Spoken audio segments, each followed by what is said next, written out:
আসসালামু আলাইকুম। এখন দেখবেন সংবাদ শিরোনাম। পশ্চিমবঙ্গকে ঐতিহাসিক জয়ে গেরুয়া শিবিরে আনন্দ উচ্ছ্বাস। মুখ্যমন্ত্রী সম্ভাব্য তালিকায় বেশ কয়েকজন হেভিওয়েট নেতার নাম এগিয়ে শুভেন্দু অধিকারী।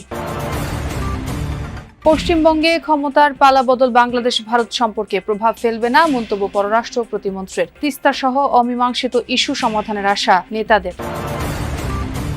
হাওড়ে শ্রমিক সংকটে ডুবে থাকা পাকা ধান কাটতে পারছে না কৃষক। অপরিকল্পিত বাঁধের কারণেই দুর্গতি, অভিযোগ স্থানীয়দের। ফেনীতে থমকে আছে ড্রেন নির্মাণ সহ একাধিক উন্নয়ন কাজ। বান্দরবানে খাল পুনর্খনন শুরু হওয়ায় আশার আলো দেখছে নাইখংছড়িবাসী। এতক্ষণ দেখছিলেন সংবাদ শিরোনাম, এবারে দেখবেন বিস্তারিত। প্রথমবারের মতো বাংলায় সরকার গড়তে চলেছে ভারতীয় জনতা পার্টি। তবে কে হবেন বিজেপির মুখ্যমন্ত্রী তা নিয়ে চলছে ব্যাপক জল্পনা কল্পনা। বেশ কয়েকজন হেভিওয়েট নেতার নাম উঠে এসেছে এই তালিকায়।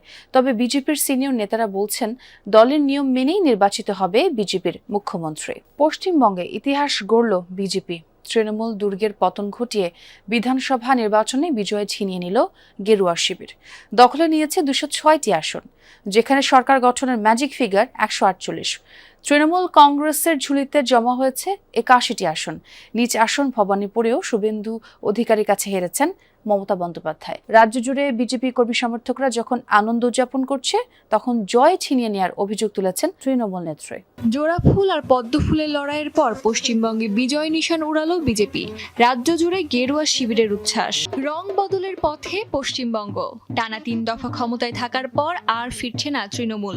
বাংলা দখলে নিয়েছে ভারতীয় জনতা পার্টি। বিজেপির বিজয় উৎসবের মধ্যেই জোরালো হয়েছে প্রশ্ন, বাংলার দায়িত্ব নেবেন কে? কে হবেন পশ্চিমবঙ্গের পরবর্তী মুখ্যমন্ত্রী? সম্ভাব্য তালিকায় রয়েছেন রাজ্য বিজেপির বেশ কয়েকজন হেভিওয়েট নেতার নাম।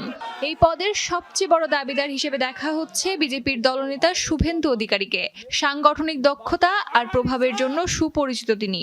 এর আগে তৃণমূল সরকারের গুরুত্বপূর্ণ মন্ত্রিত্বও সামলেছেন। গণতান্ত্রিক দেশ, উনি একজন সাংসদ। এই দৌড়ে এগিয়ে আছেন বিজেপির রাজ্য সভাপতি সমীক ভট্টাচার্যও। আরএসএস এর আদর্শে গড়ে ওঠা এই অভিজ্ঞ নেতা সমাজের বিভিন্ন স্তরে দলের ভিত্তি প্রসারে গুরুত্বপূর্ণ ভূমিকা পালন করেছেন। 2024 সাল থেকে তিনি রাজ্যসভার সদস্য এবং বিগত কয়েক বছরে রাজ্যে বিজেপির শক্তি বৃদ্ধিতে বিশেষ কৃতিত্ব রয়েছে তার। কর্মীদের মাঝে এখন ব্যাপক জনপ্রিয় প্রাক্তন রাজ্য সভাপতি দিলীপ ঘোষ। তার নেতৃত্বে 2019 সালের লোকসভা এবং 2021-এর বিধানসভা নির্বাচনে বিজেপি উল্লেখযোগ্য সাফল্য পেয়েছেন। নির্বাচনে খড়গপুর সদর থেকে প্রতিদ্বন্দ্বিতা করছেন এই নেতা।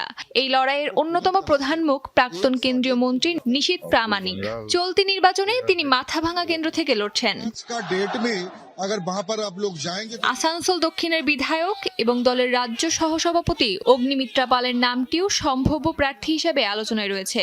বিভিন্ন প্রতিবাদ আন্দোলন এবং প্রচার কর্মসূচিতে সক্রিয় ভূমিকা তাকে রাজ্যে গুরুত্বপূর্ণ নেত্রী হিসেবে প্রতিষ্ঠা করছে। রাজ্যসভার প্রাক্তন এমপি রূপা গাঙ্গুলিও এই পদের অন্যতম দাবিদার হতে পারেন। শহর কেন্দ্রিক ভোটারদের মধ্যে তার বেশ প্রভাব রয়েছে। এবার তিনি লড়ছেন সোনারপুর দক্ষিণ কেন্দ্র থেকে। পশ্চিমবঙ্গে ক্ষমতার পালাবদলেও তা বাংলাদেশের সাথে দ্বিপাক্ষিক সম্পর্কে কোনো প্রভাব ফেলবে না, এই মন্তব্য করে পররাষ্ট্র প্রতিমন্ত্রী শামা ওবায়দ বলেছেন, ভারত বাংলাদেশ সম্পর্ক অত্যন্ত গভীর। শিগগিরই মেঘ কেটে স্বাভাবিক হবে সম্পর্ক। আর বিএনপি নেতা আসাদুজ্জামান রিপনের আশা, গতি পাবে তিস্তা পানি বন্টন চুক্তি। বিরোধী জোটের জামায়াতে ইসলামী মনে করে প্রতিবেশী সুলভ আচরণে দুই দেশের সংকট সমাধানে আন্তরিক হবে। পশ্চিমবঙ্গে বিজেপির উত্থান, অবসান হতে চলেছে 1.5 দশকে তৃণমূলের শাসন। এই জয় পশ্চিমবঙ্গ সহ ভারতের অভ্যন্তরীণ রাজনীতির গতিপথ পাল্টে দিয়েছে। এমন প্রেক্ষাপটে কি ভাবছে ঢাকা? পররাষ্ট্র প্রতিমন্ত্রী শামা ওবায়দ বলেন, পশ্চিমবঙ্গের ফলাফল দ্বিপাক্ষিক সম্পর্কে কোনো প্রভাব পড়বে না। ভারতের সাথে সম্পর্ক অত্যন্ত গভীর উল্লেখ করে তিনি জানান, গুজবে কান না দিয়ে লক্ষ্য অর্জনে কাজ করবে ঢাকা। আমাদের ওদের সাথে পানির ইস্যু আছে, পুশ ব্যাকের যে ইস্যুটা বললেন ওটা আছে, আরও অনেক ইস্যু আছে।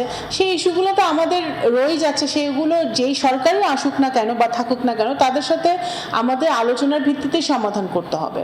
বিএনপির ভাইস চেয়ারম্যান আসাদুজ্জামান রিপনের মতে, তিস্তা চুক্তি বাস্তবায়নের পথে প্রধান অন্তরায় ছিল তৃণমূল।